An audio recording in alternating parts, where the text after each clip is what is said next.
Hi అండి, అందరికీ నమస్కారం. నేను మీ శిరీషాని.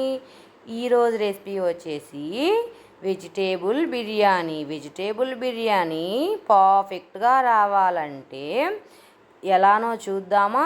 ఇంట్లో ఉన్న వాటితోనే ప్రిపేర్ చేసుకుందాము. ఎక్కువ హోల్ గరం మసాలా ఏం యూజ్ చేయట్లేదు మేము ఈ బిర్యానీకి వచ్చేసి. ప్రాసెస్ చూద్దాము. స్టవ్ ఆన్ చేసేసి బిర్యానీకి గిన్నె పెట్టేశాను. కొంచెం ఆయిల్, కొంచెం డాల్డా తీసుకున్నాను నేనైతే. ఆయిల్ హీట్ అయింది. నా దగ్గర ఉన్న హోల్ గరం మసాలా వరకు యాడ్ చేసేసుకున్నాను. కొంచెం వేగనిద్దాము.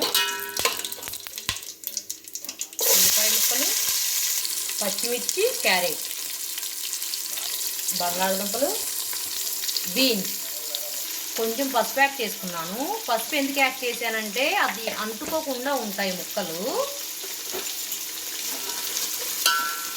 బిర్యానీ మసాలాలు ఉంటేనే బిర్యానీ ఏం కాదండి, ఇంట్లో ఉన్న వాటితోనే బిర్యానీ తయారు చేసుకోవచ్చు. వేయించుకుందాము. వేగిపోయినాయి. నెక్స్ట్ టమాటాలు యాడ్ చేసుకుందాము. మిక్స్ చేద్దాము. మసాలా వేగిపోయింది. ఇప్పుడు కొత్తిమీర కొంచెం 2 వేసాను నేను. ఇప్పుడు అల్లం వెల్లుల్లి పేస్ట్ వేసుకొని వేయించుకుందాము. నీట్గా తిప్పుకుందాము. నేను వచ్చేసి కేజీ రైస్ తీసుకున్నాను. ఉప్పు వేసుకున్నాను. బఠానీ, కొంచెం కారం, ఆల్రెడీ పచ్చిమిర్చి వేసాంగా. మిక్స్ చేద్దాము.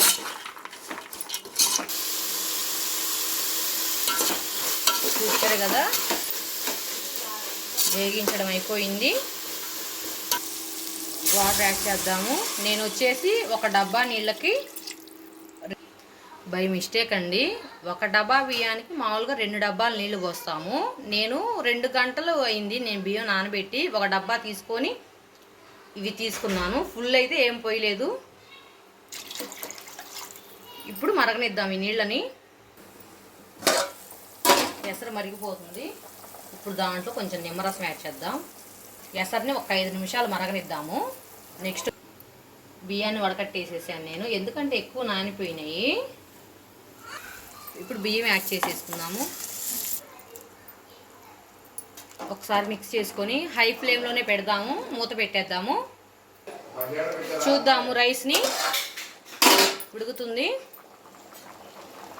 ఏదైనా సాల్ట్ సరిపోకపోతే చూసుకొని వేసుకోవాలి. ఎసరు ఎగిరిపోయేంత వరకు హై ఫ్లేమ్లోనే ఉంచుకోవాలి. చూసారు కదా, ఎసురు చాలా దగ్గరకు అయిపోయినాయి. ఇదిగోండి చూడండి. ఇంక ఇట్లా ఉన్నప్పుడు లో టు మీడియంలో పెట్టేసుకుందాము.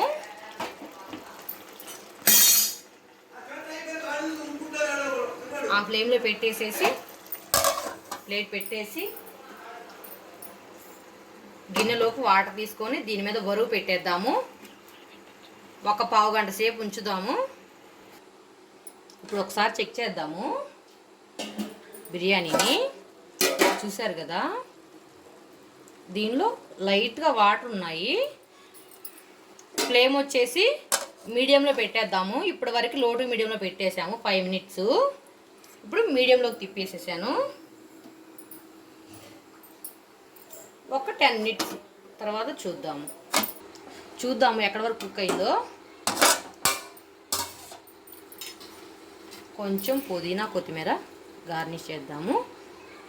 2 నిమిషాల నుంచి తీసేద్దాము.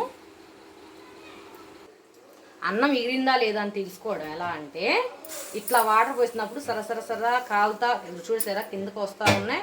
అప్పుడు నీట్గా ఉడికిపోయినట్టు. ఇప్పుడు చూద్దాము బిర్యానీ.